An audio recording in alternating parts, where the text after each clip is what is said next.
સૌને જય શ્રી સ્વામિનારાયણ. આપણા શાસ્ત્રો કહે છે ઘણા પુણ્ય હોય ત્યારે મનુષ્યનો દેહ મળે અને બહુ જન્મોના પુણ્ય હોય ત્યારે ભારતમાં જન્મ મળે. આવી પુણ્યભૂમિ ભારત સમૃદ્ધ અને શક્તિશાળી રાષ્ટ્ર બની રહે તે જોવાની આપણા સૌની પરમ પવિત્ર ફરજ છે.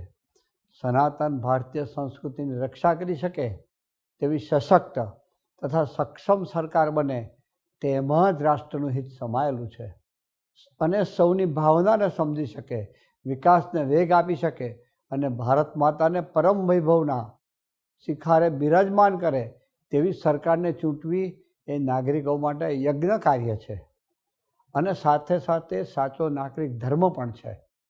મતદાન દ્વારા લોકશાહીના આ યજ્ઞમાં આપણે જાગૃત થઈને આહુતિ અર્પવાની છે.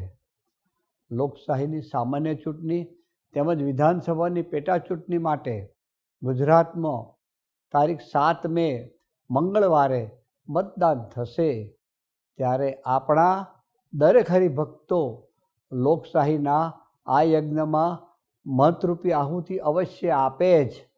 7 મેએ સવારે પૂજા કરીને તરત મતદાન કરવા માટે પહોંચી જવાનું છે. ગરમી ખૂબ જ છે એટલે શરૂઆતના કલાકોમાં જ સૌ મતદાન કરવા પહોંચી જાય.